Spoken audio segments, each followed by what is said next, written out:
Hello, you wonderful people, and welcome to another episode of Not Too Comic Book. This being a show where we talk about TV shows that are adaptations of comic books. For today's episode, I'm going to talk about the latest episode of The Flash. Great episode, a lot of fun. Obviously, we're picking up after the season 7 finale, specifically with this, where Bart and Nora return back home. Which I should also note, I constantly forget Nora's superhero name. Obviously, I know like Bart's Impulse, but I always forget Nora's Excess. I always forget that. But they come back home, it's like, oh no, it looks like everything's cool, everything's hunky-dory, and then like a temporal wave hits him, and it's like, wait, what just happened? Wait, Uncle Jay's alive. Oh man, this is amazing. Like, what? Yeah, but things changed. Like, it's like, but when did things change? Like, basically them going back in time, it's like, right. Because the thing is, and I love this, like, because later on in the episode, Bart's under the impression, like, man, Dad would have figured out it immediately. It's like, no, your dad still stumbles to this day, even present day for them and for the audience of the TV show in 2022, but 2021, 2022,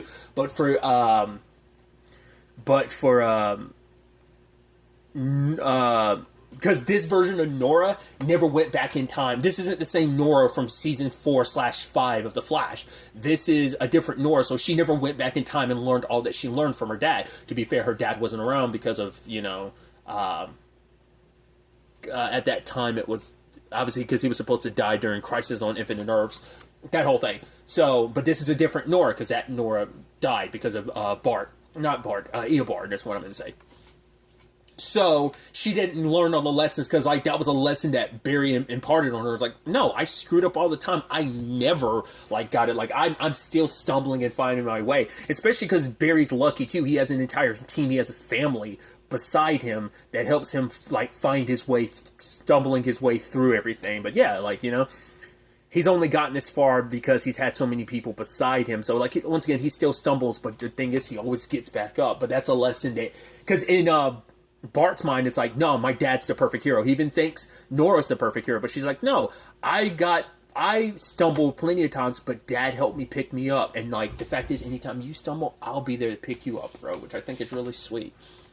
I like that we get even more time with Philly, because obviously with so much else going on, we really didn't get to spend, obviously, same thing in this episode, but we still get even more brother-sister time between them, and I think it's really sweet. So it's like, all right, they're looking at the museum, trying to figure out what went wrong, because they're, Jay isn't married to Joan, he's married to someone named Rose. It's like, all right, we got to look into this.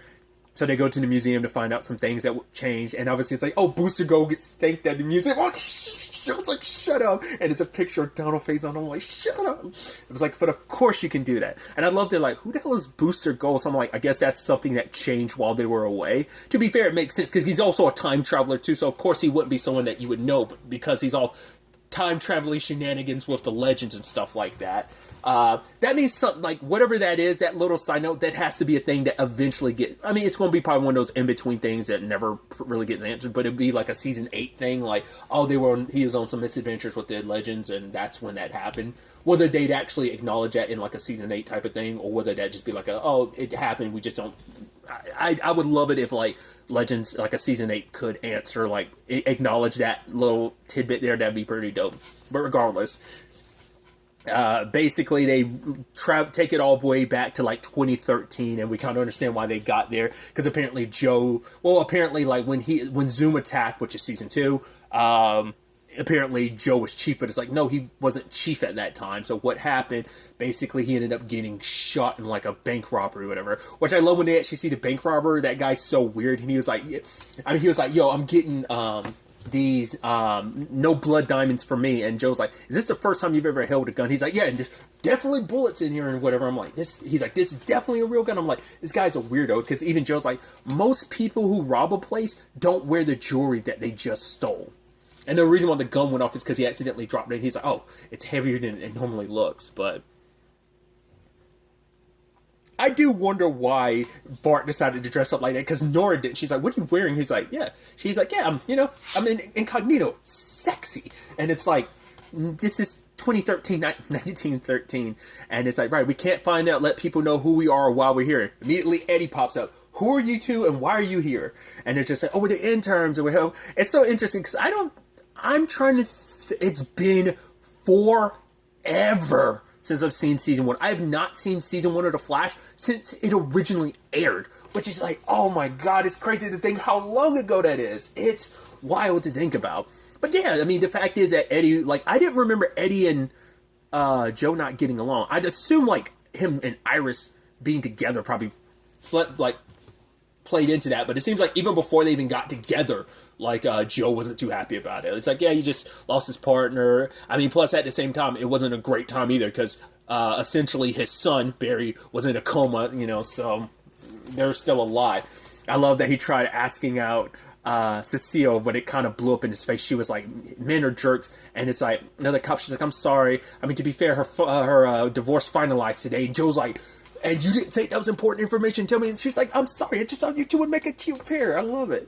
But I also love that, like, Nora and, like, that's the cool thing, too, of, like, the interesting thing about this time travel stuff of, like, it's kind of very similar to Adam Strange when it came to the whole Krypton thing. He was like, wait, Brainiac was responsible for the destruction of Krypton? Like, he didn't know anything. It's like, oh, you're supposed to be time travelers, but they don't know enough details, because it's like, because Bart's like, wait, is this when Grandpa Joe and Grandma Cecile started dating? And it's like, and you have Nora be like, no? Wait, I don't think so. It's like, we, as the audience, know they didn't date till much later, so, but it's still, like, interesting that you don't know. I mean, it's like, you know, they probably heard stories time and time again. I mean, they've heard probably a lot about their mom and dad's story, but probably not as much about everyone else's. So I think that's so fascinating that in turning it up around there, running into Avery, which we just saw her most recently, in the actress in Legacies, so it's interesting to see her. And I'm like, is she like, that's what I'm wondering, is that like a wink and a nod? Like, the fact is her run-in with Bart, I'm like, is that like a thing from the comics? Like, is Bart and Avery a thing? Like, is it like a Barry and Iris thing? Like, it's just kind of meant to be? It almost feels like that. Which I almost felt like, are you pulling a Nate here? Which, once again, Nate's notorious for dating, like, being in relationships with people from different times. You know, whether it be Amaya, who's from the past, or whether it be Zari, who's from the future, or Zari, more specifically later on, Zari 1.0, who's from an alternate timeline that no longer exists. You know, so I was wondering if that was kind of what they were potentially setting up there, so. But I do love the shenanigans feel thing of just like, all right, we got to figure out a way through this. And just when they meet when he meets Avery and just like, oh my god, she's like, oh, let me tell you a secret, I'm for the future. He's like, what? Me too. And she's like, I'm just kidding, time travel. He's like, right, of course you are. It's like, what, you're an intern? I'm an intern too. It's like, we gotta go. It's like, yeah, we're supposed to be focusing on the fact is that Grandpa Joe gets shot, but you're too busy over here flirting with Avery. I love it. It's actually really cute. But then it's like, all right, the bullets flying toward, and I love that it's like, it's that speedster thing of them just like, time's moving but super slow, and they're arguing with each other. I'm like, speedster stuff is so cool. It's like, okay, we got to think of something. What are you gonna do? And Bart's like, all right, I got this. And then he like slightly moves Joe and kisses him on the cheek. I was like, Dad, I love it. Because I also love, like, the fact is he has his own style to doing things. Because even the fact is, like, when they were initially leaving at the very beginning of the episode to go back to 2049, like, he kind of like, falls into his speed. Like, he kind of tips over to the side and then dashes away. I'm like, that's so interesting. Because he has his, because even, like, obviously, like, when he's running, he's just kind of like, whoa, whoa, whoa. And, like, he's very exaggerated with his movements. I love it. It's pretty dope. But, you know, everything worked out. Or at least it should have. But then, like, that lady nearby is listening to them, and she's like, oh, metahuman. I was like, did you guys technically coin the term metahuman in a sense? Because now, like, someone in the past heard the term metahuman, and then she was putting together a group. I'm like, who is this? And then I saw their face. Like, I was like, why do they seem familiar? This seems so weird. It's like the Royal Flush Gang. I didn't even realize that. I was like, wow, that's amazing. It's like, cool. Bart and Nora accidentally inadvertently created the Royal Flush Gang years in advance. Cool. You gave rise to some of your father's rogues gallery beforehand. That's interesting. Makes you wonder if that trickled out in no other shape or form. So that's fascinating.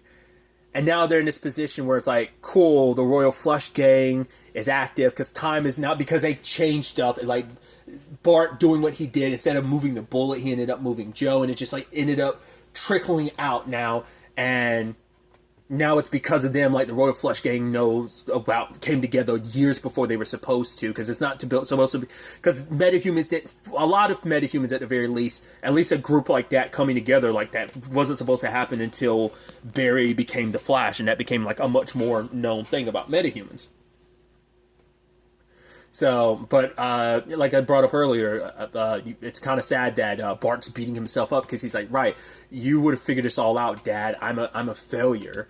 But, you know, I love the bonding moment between him and Nora. Nora being like, no, I got you. Like, anytime you fall, like, we'll figure this out together, because you're not alone. You got me. We got each other. So they end up turning to Avery, which I love that she was like, oh, you're not going to get me to talk. You bumping into me was espionage. You're trying to, like, get this. And it's like, no, we're actually from the future. And it's like, all right, well, let's show you something from the future. It's like, yeah, but she'll only believe that to be true when it happens. And that means we'll have to wait for that future thing to happen for her to believe us. But the moment she saw, like, the text that Nora had, it's like, cool.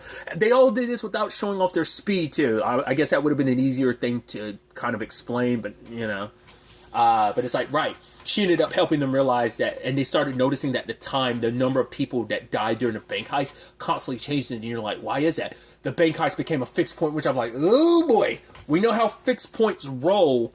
I was like, oh boy, it makes you, I'm about to say, like, maybe because it's not Legends of Tomorrow, they're not fiddling with it too much. Once again, the number of people that die doesn't change, constantly changes, because no one can die. Like, it's become a fixed point in history now because it's solidified, but the number of people that die can change. As long as the bank heist happens, it's fine. So I guess, like, who's ever watching that fixed point, like, maybe they hadn't been set up there yet, or even if they had, maybe it's just kind of a thing of, it's fine, as long as, like, the bank heist itself goes down, it should be fine. So, luckily, I like that, you know, obviously it's the whole thing of, like, Bart moving so fast, because it's, like, I guess because he can, like, move, like, because the fact is he can go invisible. I'm like, is that a specific ability to him? Like, I mean, because, like, we know, like, each one of them has their own, like, very special ability. Like, for example, like, Nora, we know, like, given time, like, she could, like, initially her special thing is, like, without fully time traveling, she could go back in time, like, a couple seconds. And, like, when we first got introduced, like, to some of her specific abilities in season 5. Because I think even throwing lightning is just a berry thing. Like, I think maybe they all could do it. I'm trying to remember, have they all? But, like, each one kind of has their own, like, unique things going for them. So, I thought it was really interesting that, regardless, it looks like he's going invisible for a moment, because he's I guess, like, that's his way of, like, his moving his molecules to phase is moving so fast they just doesn't phase through objects. He pretty much becomes invisible because he's moving so fast in that regard. So he ended up grabbing a whole bunch of people. And I love later on when he, like, I was like, how is he going to handle this whole thing? I was like, are you just going to show up in your suit? That's going to be weird. But he's like, nope, I'm Isaac, the bank manager. He's like, so how about we don't lose our heads? Haha. I'm like, I love that. I'm like, I wonder, is, like, because Barry's somewhat quippy in this show, but I'm wondering, is he a lot more, like, I don't remember the Justice League cartoons that well, so I don't remember, like, and I'm not well versed in the comics, but I wonder, is he one of those quippy heroes? When I think quips, well, I think Green Arrow can be quippy from time to time. That's also a little, I know Spider-Man, that's kind of like one of the things he's known for, but I know some heroes that can be quippy. I'd assume Bart is. I don't know if Barry typically is in the comics or not, but maybe he is. And even in this show, he's somewhat quippy, but still, it doesn't come up that often, I don't think. But I love him just kind of thinking immediately and just being like, all right, it's like, cool, you're a bank manager? Why would you sacrifice yourself like that? He's like, because I'm really good at my job. And it's just like, she's trying to read his mind. And because she's thinking he's a cop, he's like, no. And she's like, trying to read his mind. He's like, the future. And she's like, wait, you're from the future? And he was like, Avery, she's my future. I was like, oh, good save, my boy. And it's like, oh yeah, she's like, love is awesome. So luckily they got away with all the money. But, it's up to Nora to find the rest of the bombs.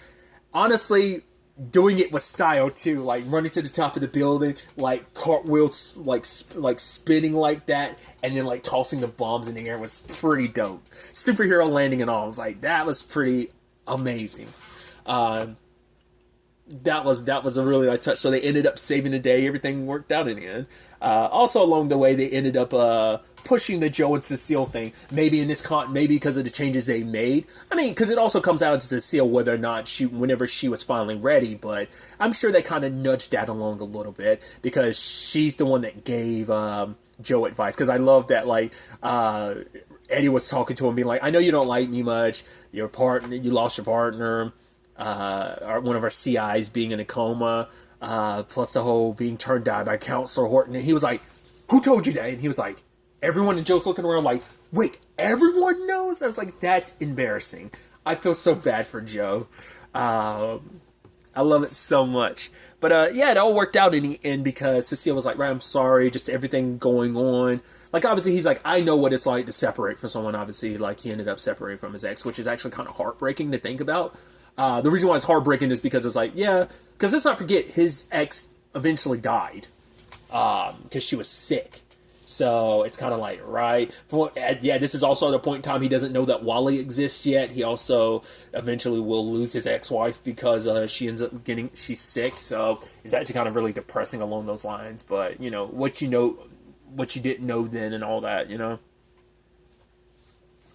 But she says, like, right, you know, whoever brought me the lilacs, they'll be the first ones to know when I'm ready. So I'm like, you know, Joe's kind of got his small victory. He's like, all right, you know, whenever she is ready, that's all that's important. That's all that matters. So I thought that was pretty dope.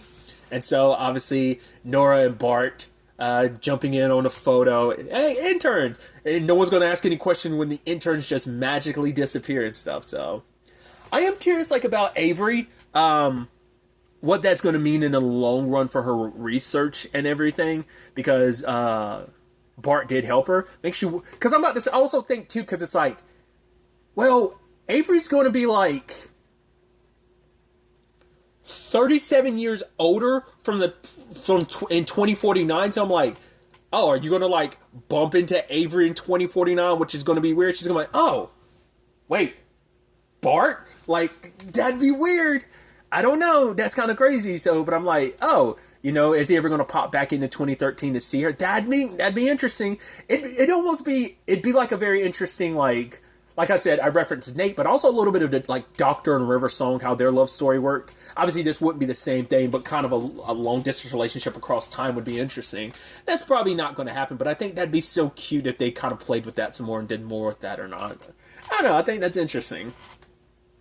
But I even love Nora being like, all right, it's been 2 minutes already, Bart. We got to go home. And she's covering her eyes because I don't want to see anything that might be happening. So that's pretty dope. So I'm curious to see in the long run. Maybe it's a reference I'm supposed to know, like, even within the confines of the show of Avery's circumstances of, like, I wonder what that's going to turn into. Like, what other impact? Because we are going to see the trickle effects of that throughout the season of, like, what kind of impact, what else they ended up changing in the process. But they come back to 2049, seems like everything is okay, and explain things to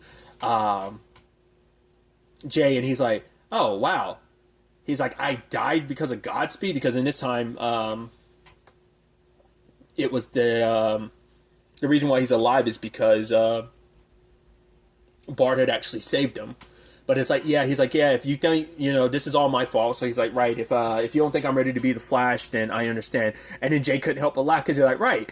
You think your dad didn't screw up from time to time? Like, if you're not ready, if you don't deserve to be the Flash, and it's just because of some mistakes, then your dad, I guess, doesn't either. He's like, I mean, all the time traveling I did, he's like, I went back in time and fought Nazis in World War II and lived in the past on and off for 16 years. He was like, yeah, that was a different lifetime. And I'm like, is that supposed to be like a wink and nod to like some of the continuity a little? Is that supposed to be playing into the continuity of either like the comics, or is that supposed to be a reference a little bit to like the 90s Flash that John Wesley Shipp was a part of? I wonder if there was some correlation in that regard.